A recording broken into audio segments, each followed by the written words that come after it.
When he spoke in church, people would be blown away by this man. But he was the same man. Some people can show up in church and put on a different costume, maybe, in a different personality, but Richard and Sabina were the same through and through. You've spent much of your career in a ministry that's focused on kind of the hard aspects of Christian life, the taking up your cross part of Christian life. In fact, early on, you worked with Richard and Sabina Wurmbrand, who really did experience real persecution in their lives. Tell me about your time with them.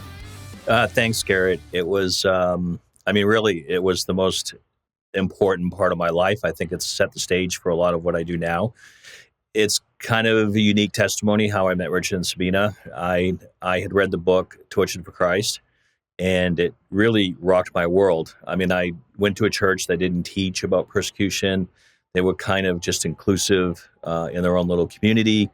I would ask about it, ask questions about it. I wouldn't get much encouraging feedback.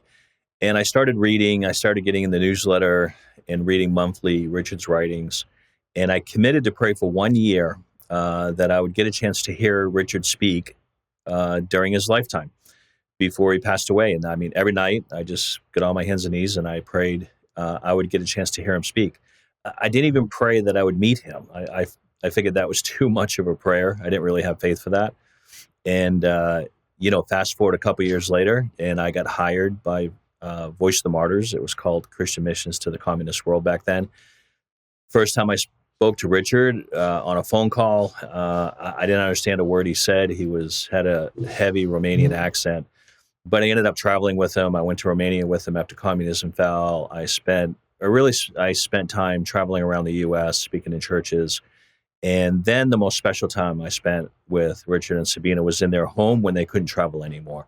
So I would go and I would spend time with them and fellowship, pray, just listen to them. And it was such an amazing time because people would be, when he spoke in church, people would be blown away by this man. But he was the same man.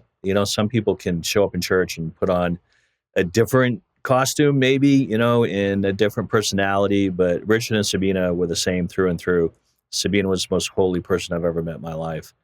And they just imparted things to me that I think allowed me to think differently. And they really challenged me. And then they adopted me into their family as a spiritual son. And so I consider them my spiritual mentors and my spiritual family. It was quite a time. This episode of Rapid Response was brought to you by CTC Math. Visit them at ctcmath.com today.